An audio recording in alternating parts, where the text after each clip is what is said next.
رسول اللہ صلی اللہ علیہ وسلم انہا ستکون فتنۃ، ان قریب ایک بہت بڑا فتنہ رونما ہوگا۔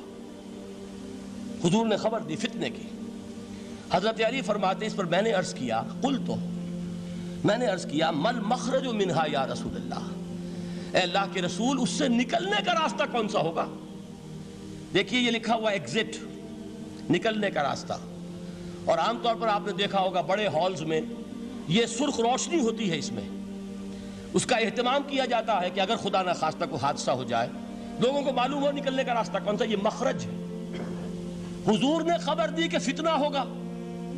تو دیکھیے میں ایک بات عرض کیا کرتا ہوں، ذرا توجہ کیجئے، ہمارا حال کیا ہے؟ ہم بڑے ریشنلسٹ قسم کے لوگ ہیں، یہ زمانہ ریشنلزم کا ہے۔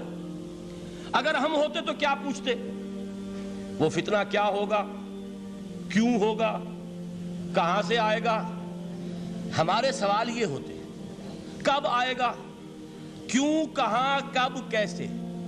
ان سب کی حیثیت علمی سوالات کی ہے۔ بھائی کب آئے گا ایک علم ہے، کیسے آئے گا علم ہے، کہاں سے آئے گا علم ہے، لیکن اصل جو عملی اعتبار سے اہمیت والی شے ہے، بچاؤ کا راستہ کون سا ہوگا محمد الرسول اللہ، یہ بتائیے ہم۔ مل مخرج منہا یا رسول اللہ، حضرت علی نے یہ نہیں پوچھا فتنہ کیا ہوگا، کہاں سے آئے گا حضور، کیوں آ جائے گا، کب آ جائے گا، نہیں، مل مخرج منہا یا رسول اللہ، اے اللہ کے رسول یہ بتائیے کہ جب وہ فتنہ رونما ہوگا تو نکلنے کا راستہ کون سا ہوگا۔ اس کا جواب ہے، ارشاد فرمایا محمد رسول اللہ نے، کتاب اللہ، اللہ کی کتاب ہے وہ مخرج، یہ کتاب ہے کہ جس کو تھامو گے تو فتنوں سے محفوظ رہو گے۔ اس کے بعد آپ فرماتے ہیں فیہ نبأ ما قبلکم وخبر ما بعدکم وحکم ما بینکم، اس میں تم سے پہلوں کی بھی خبریں موجود ہیں، عاد اور سمود اور قوم نوح اور قوم ہود اور قوم لوط اور قوم صالح اور آل فرعون، یہ کون ہے؟ من قبلکم، تم سے پہلے، وفیہ خبر ما بعدکم، جو کچھ تمہارے بعد ہونے والا ہے اس کی خبریں بھی موجود ہیں، لیکن وہ کیسے ہوں گی؟ وہ بٹوین دی لائنز ہوں گی، وہ بین السطور ہوں گی۔ ان کے لیے انسان کو، آپ کو معلوم ہے ایک عبارت میں سطور ہوتی ہیں اور ایک درمیان میں ہوتا ہے، ان کے کچھ لکھا ہوا نہیں ہوتا۔ You have to read between the lines۔ قرآن میں بعد میں آنے والے حالات بھی درج ہیں، لیکن اس طرح نہیں جیسے کہ پچھلے حالات درج ہیں۔ اس کے لیے ذرا ان ڈیپتھ پونڈرنگ اوور، غور و فکر اور تدبر کی ضرورت ہوگی۔ وَحُکْمُ مَا بَيْنَكُمْ، اور جتنے اختلافات تمہارے اندر پیدا ہوں گے تا قیام قیامت، ان سب کا فیصلہ بھی اس کتاب میں موجود ہے۔ وَهُوَ حَبْلُ اللَّهِ الْمَتِينُ وَهُوَ الذِّكْرُ الْحَكِيمُ، یہی تو ہے وَهُوَ الصِّرَاطُ الْمُسْتَقِيمُ، سیدھا راستہ اور کون سا؟ یہی قرآن تو ہے۔ ہر رکعت میں کہتے ہو اہدنا الصراط المستقیم، اور قرآن دیا ہوا ہے اس پر غور نہیں کرتے۔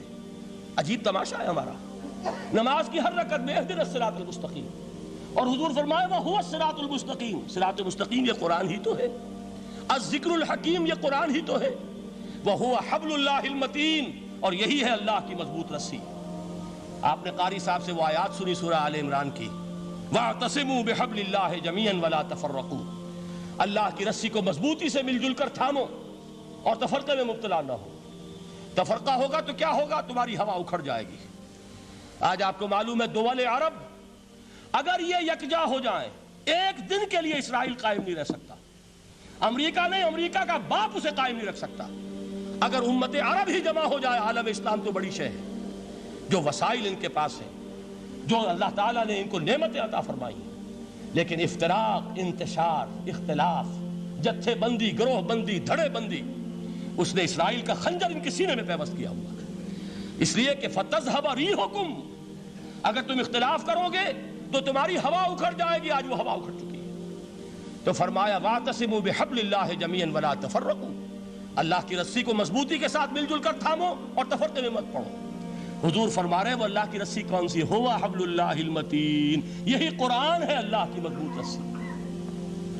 علامہ اقبال نے کیا خوب کہا ہے، علامہ اقبال نے قرآن اور حدیث کے حقائق کو جس طریقے سے اشعار کا جامع پہنایا ہے، وہ تو خود کہتے ہیں گوہر دریائے قرآن سفتام، میں نے قرآن مجید کے دریا سے موتی نکال کر اپنے اشعار کے اندر میں نے چن دیے ہیں، میرا کام اور کچھ نہیں ہے۔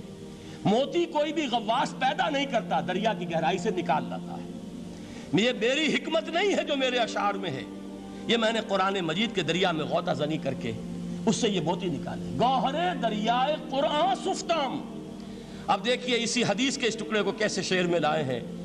از یک آئینی مسلمان زندہ است، پے کرے ملت سے قرآن زندہ ہست۔ مسلمان کی زندگی تو ایک آئین کے بدولت ہے، یہ آئین قرآن۔ جو کہا تھا کبھی قائد اعظم مرحوم نے، جب پوچھا گیا تھا کہ آپ کے پاکستان کا دستور کیا ہوگا، کیا فرمایا تھا یاد کیجئے کہ ہمیں کسی نئے دستور کی ضرورت نہیں، ہمارا دستور 1400 برس پہلے طے ہو چکا ہے۔